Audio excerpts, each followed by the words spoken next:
Jesus, the promise of God, Joshua 23:14 through 16. Joshua finished his life with an astounding observation about God's work. He claimed that God had been faithful to fulfill every one of his promises to the nation of Israel. In spite of the sin of the people and the vast scope of God's redemptive work, God had proven the covenant keeping nature of his character. He is always faithful to his promises. He always keeps his word. He will never break a promise. While this claim comes at the culmination of Joshua's life and mission, it continues throughout all subsequent generations.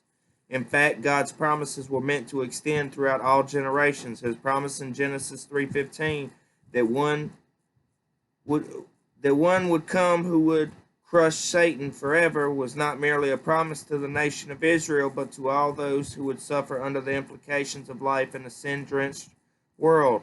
His promises to the nation of Israel, fulfilled in their taking of the land, represent only a portion of the great and glorious promises made by God throughout all history.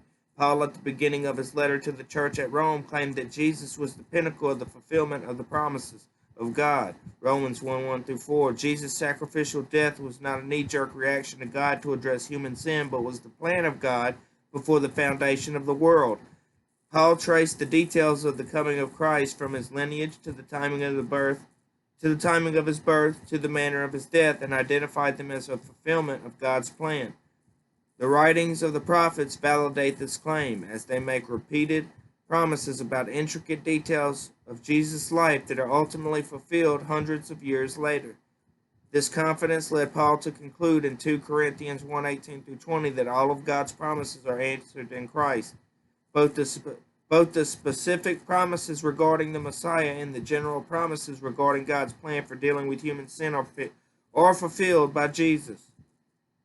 God's faithfulness to his promises provides hope for his people. Not only has he done what he said he would do, but he will continue to perfectly execute his plan.